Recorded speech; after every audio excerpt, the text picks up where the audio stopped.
Barakatah Yahweh, Bahashem Yahawashi, Bahashem Rakha Kodash. Welcome to another live lesson. The name of this one is The Rulers of the Darkness of This World. Pretty much was looking for a lesson earlier today. Nothing came to me earlier. So I was watching this video, Elder Yashawamba. I've been watching it, since earlier. And pretty much he touched on the book of Ephesians, the 6th chapter. And I wanted to go over a particular phrase in there and a particular word, because it's very important, to the times that we're living in. Because when you start talking about people ruling behind the scenes, the first thing that come out of people's mind or mouths is that you're a conspiracy theorist, but these things are true. The scriptures speak about it, and there are those that know that this is true, that you have what they call an oligarch, or a handful of people that some call the international banking families, that are ruling the entire planet and leading the planet to go in the direction that it's going. You have these corporations that are pretty much paying their way through these different governments, so that the governments can, pass legislation that will benefit them, making money off of the masses of the people. And pretty much this video goes into a lot of different points, see change, put it together, which is Clyde to the M to the A to the T to the E. With change, he goes into different, things that these devils are doing to the food. And he goes into the MOTB, this video here. And pretty much it's being manipulated behind the scenes by the international banking families, who work for the Most High on the left-hand side, even though they don't realize it, unbeknownst to them. That's why in the book of Isaiah, the 47th chapter, it says that they didn't consider their latter end. And the latter end is that all the things that they're doing is leading to their destruction, to their demise. So the Lord pretty much set them up in a trick bag. This is why, let me start off with this scripture real quick in the book of Psalms. I like, the way this is worded. Psalm 73 and 18. Surely thou didst set them in slippery places. Thou castest them down into destruction, right? Because he set them up in a position to where it was hard for them to resist using this power, which is their sword, their greed, their deception. And that's the same thing that the Lord is going to destroy them with. So the Lord is going to cause them to pretty much destroy themselves. The word there is chalakwa, portion, parcel of ground, smooth part, smoothness, flattery, smoothness, smooth parts, slippery places. All right, something that's slippery is, you don't have a good footing, or balanced footing. Like when you're walking on ice, unless you have some type of cleats or some type of ice skates, and you could ice skate. If you just standing on it with shoes or whatever the case may be, and they don't have any special attachments to them, you're going to be slipping and sliding all over the place. Well, that's what the Lord set this devil up as. He gave him the power. He gave him the blessing of the sword. He gave him the blessing of deception. He gave him the ability to go and conquer the world. But by these same acts that they're committing, they're going to be destroyed by those same acts. So the Lord set them up in those slippery places. Now, when we go to the book of Ephesians 6 and 12, right? It says, for we wrestle not against flesh and blood, but against principalities, against powers.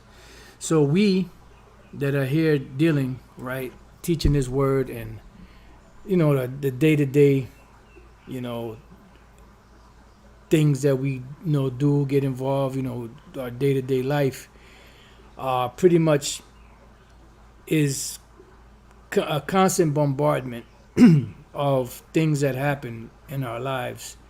Whether it's something dealing with your car, whether it's something dealing with your woman, with your children, with your job, or just on the road, you're just trying to get home and people are driving stupid. You just go to the store to try to get something for dinner or whatever the case may be. People start acting up. What we have to really fully understand is that it's not really them acting up. It's the demons that's in them and the demons around them that make them do those things, because they're doing those things to get at us, to piss us off, because them demons know that we are a threat. This is why them demons told Yahawashi, son of David, what have we to do with you? Are you come to torment us before our time? So these demons know that we are a threat, so they're trying everything that they could do to try to throw us off of our pivot, so to speak. So that's what we're really wrestling against, these different spirits.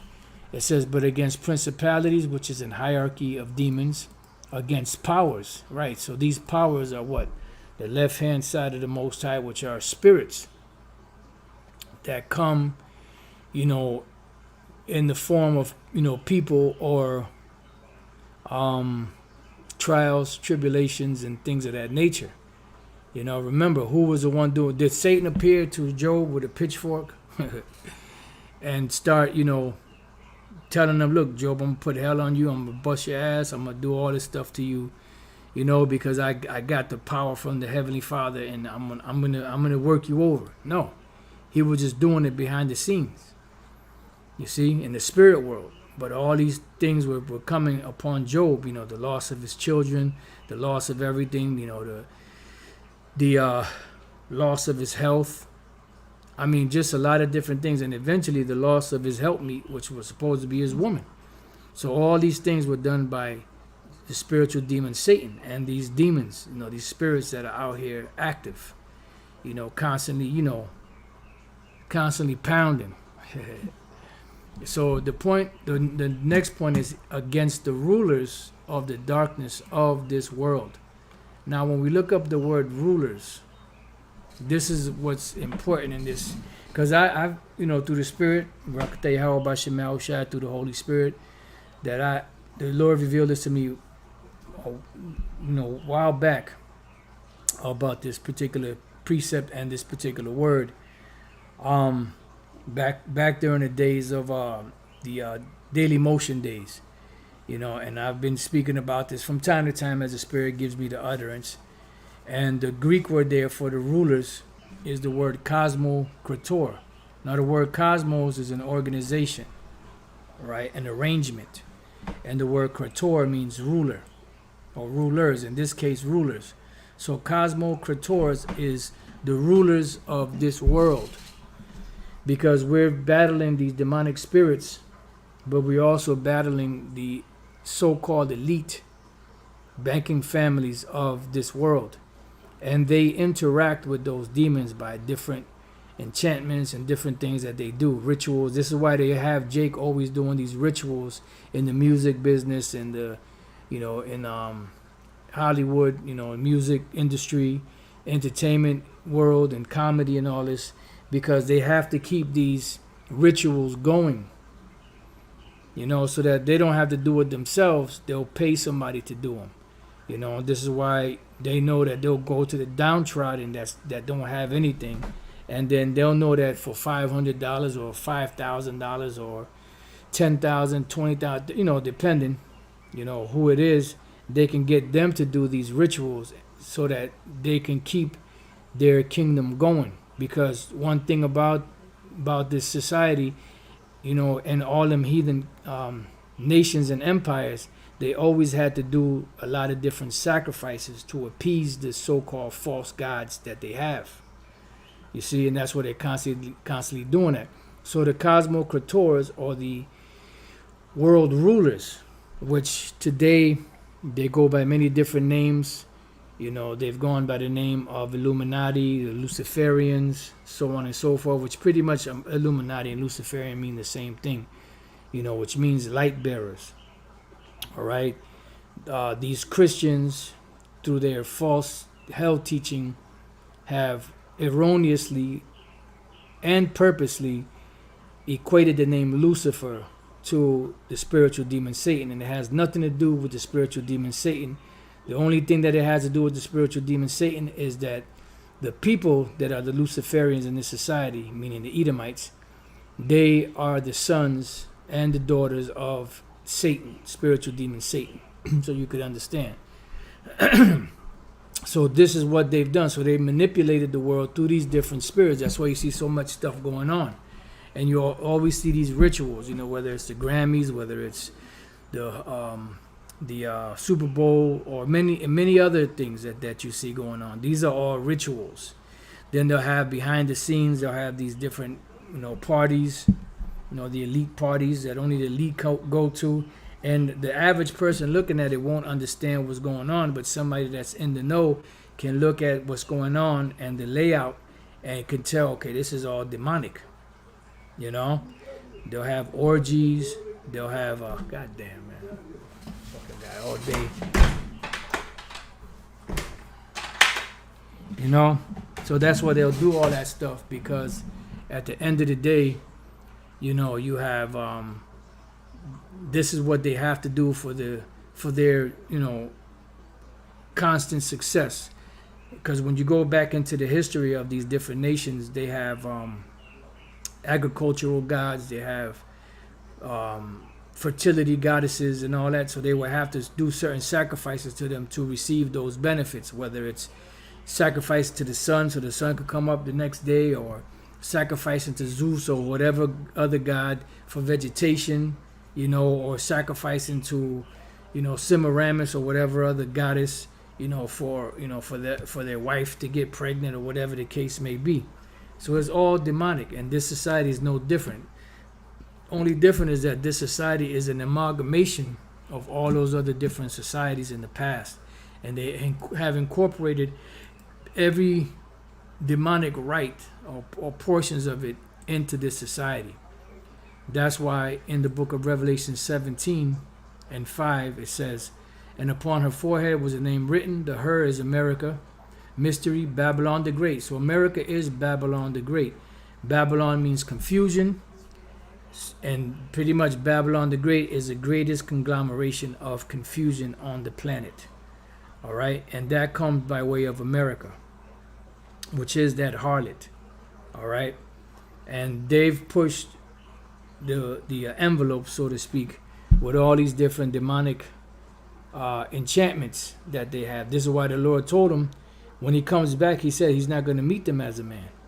So now that you've done all this wickedness and you didn't consider your latter end, stand up with your enchantments. Stand up with these different, demonic entities and all these different spells that you've been casting. Stand up with that and see if you're going to be able to progress. See if you're going to be able to stay in power. Because unbeknownst to you dummies, those demons that you worship, those spirits that appear to you and that tell you certain things, they work directly for the Most High, and the Most High tells them what to do. They have the councils in the heaven, and they say, look, you're going to do so and so and such and such.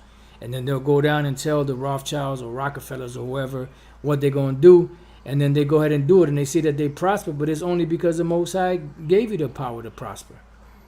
The scriptures say, who has resisted his will? You can't jump up and say, why you made me like this, like it says in Romans, because the Lord created you that way for a purpose and for a reason, because you are the wicked, and you are set up to be established as the symbol of wickedness to the world. And at the end, when you're destroyed, people are going to know why you don't want to be wicked or do wicked shit, because this is the outcome or the payback for being wicked.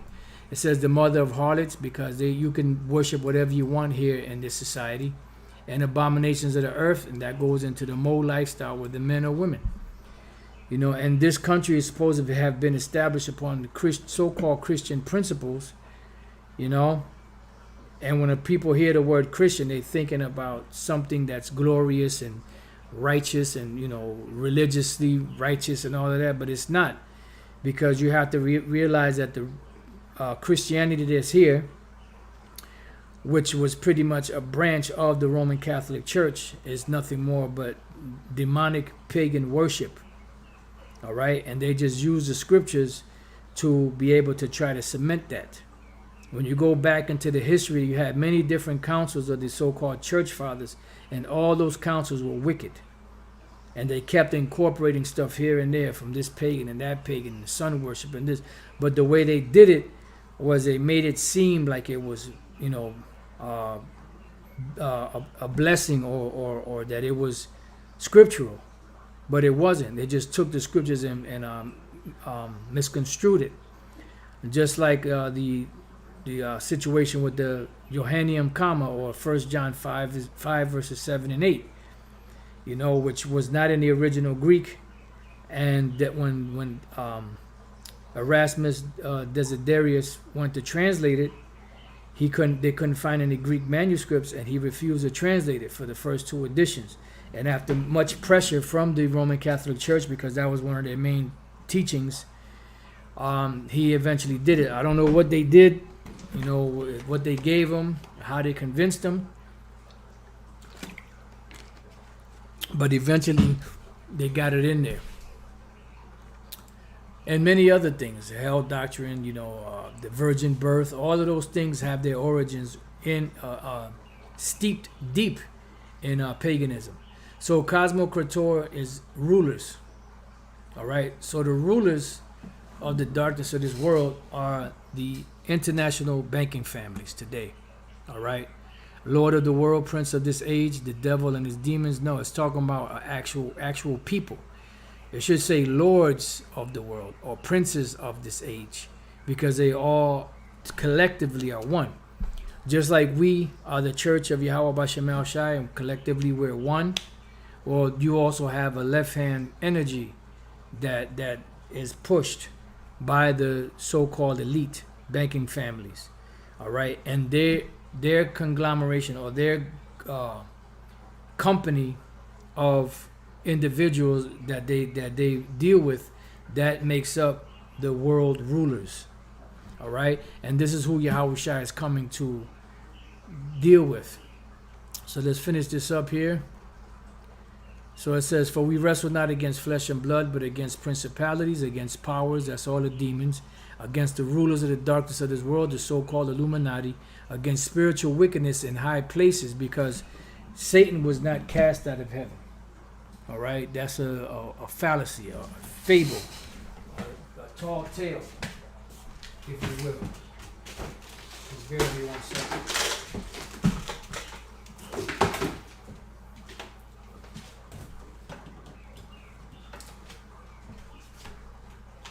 Fucking guy the whole time wasn't saying shit, then all of a sudden they're gonna go out to the porch and start talking. So like, I was just thinking out loud. All right, so let's go from there, because Yahawashi is coming to do battle with the rulers of this world. All right, rulers of the darkness of this world. So Revelation 19:11 says, and I saw heaven open, and behold, a white horse, and he that sat upon him was called Faithful and True, and in righteousness he does judge and make war, because that's what Yahawashi is coming to bring. His eyes were as a flame of fire, so that you could know that it's talking about Yahawashi. And on his head were many crowns, and he had a name written that no man knew but he himself. But what name did the Lord give us to call upon for salvation? Yahawashi. And he was clothed with the vesture dipped in blood, and his name, the name, is called the Word of the Most High. And who is the Word of the Most High?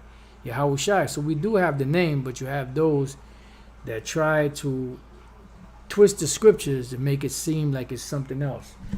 But hey, needless, whatever. They just, you got to have the examples. So this is the point here. And the armies which were in heaven, which are the Yahawashi and the angels, followed him upon white horses, meaning chariots, clothed in fine linen, white and clean.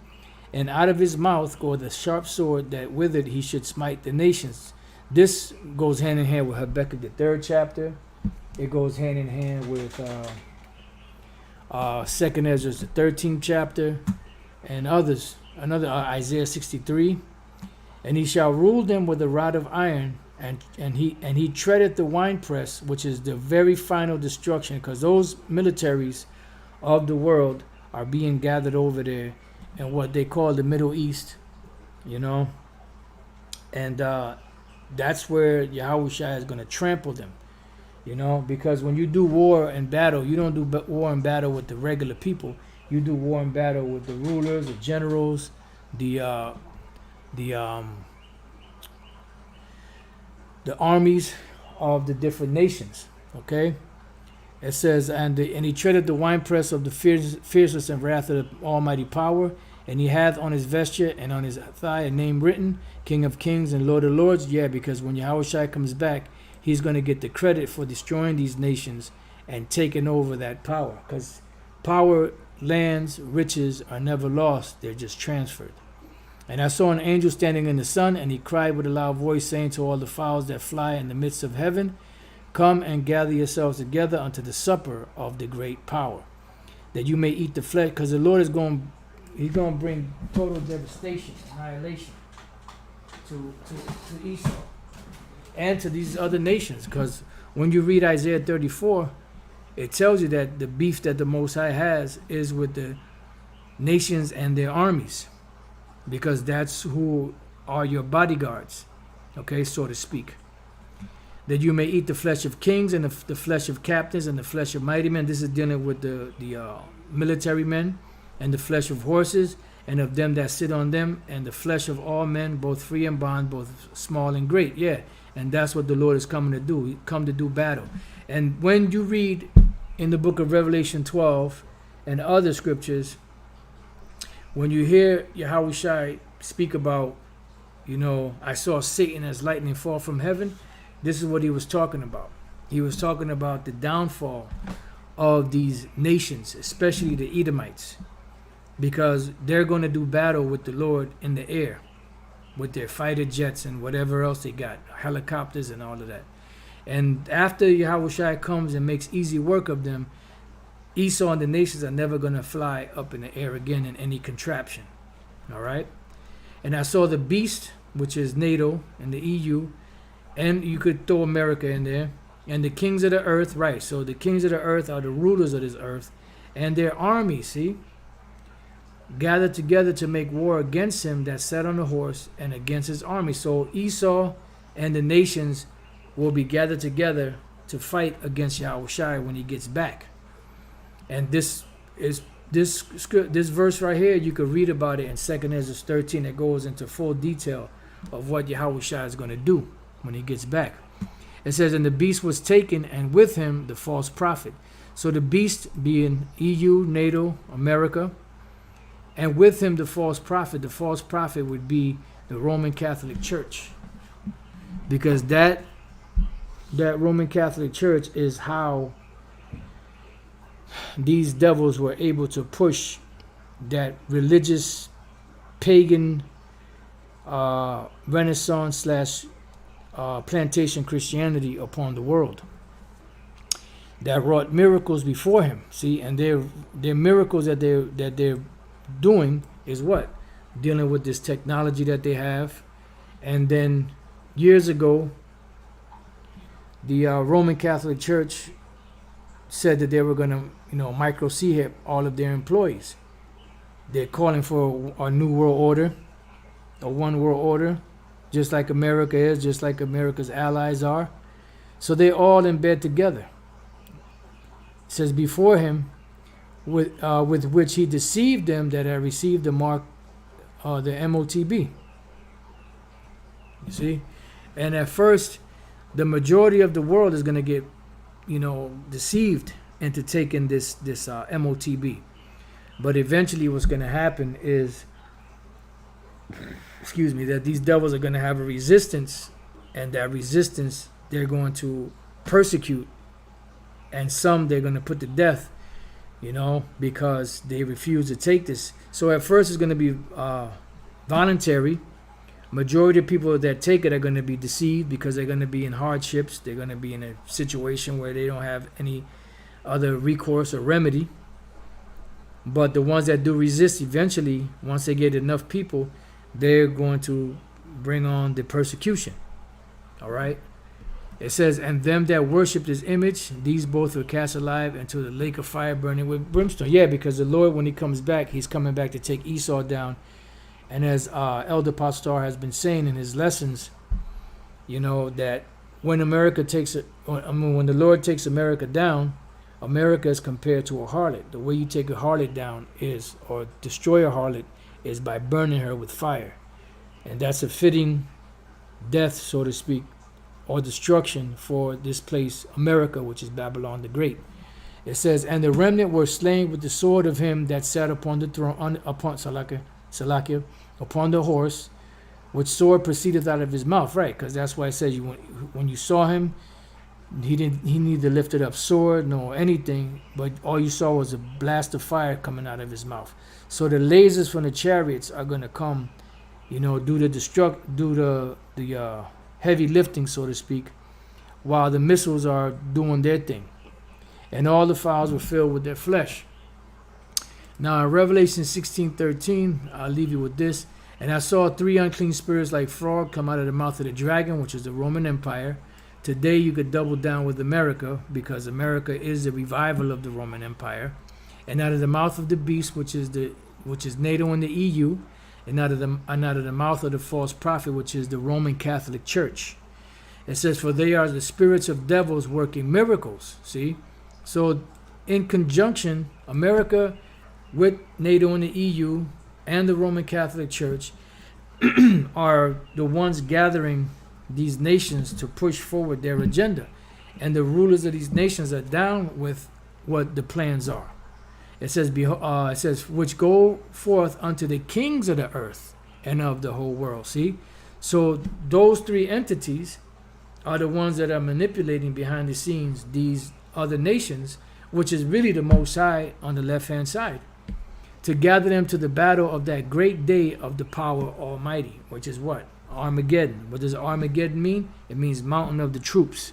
And the mountain of the troops is when those militaries are gathered over there in that side of the world, the land barren and desolate. You have Saudi Arabia, the Euphrates River, the Tigris River. Those lands in that area, that region, you're going to have, which you already have militaries there, but you're going to have a vast amount of military men in there.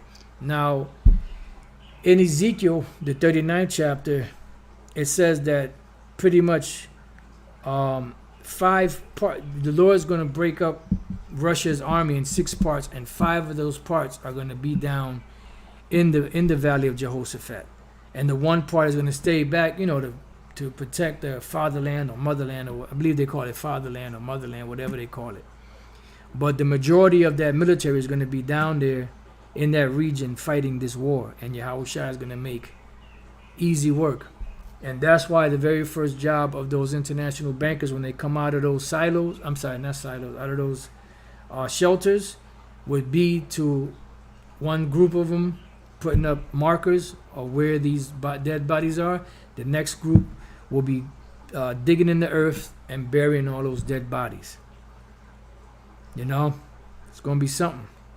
It says to gather them to the battle of that great day of the power Almighty. So that's pretty much ultimately the future of these nations. Now I got like 3 more precepts. Let's go to Isaiah chapter 14 and verses 4 and 5.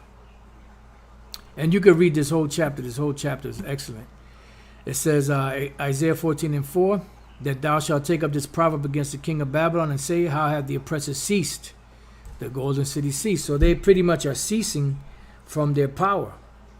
And if you notice more and more, because Babylon is America, more and more of these nations are opting out of the dollar to trade among themselves. So that's giving America less and less power over them.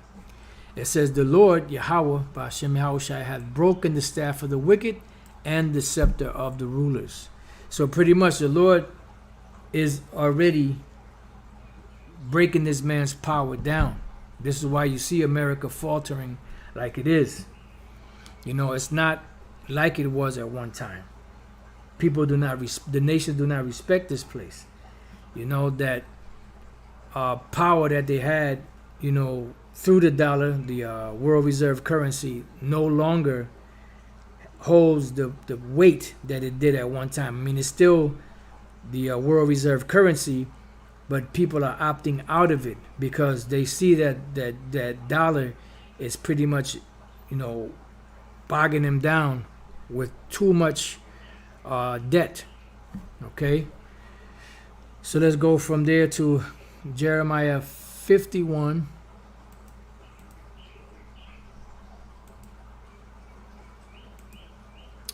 And let's see.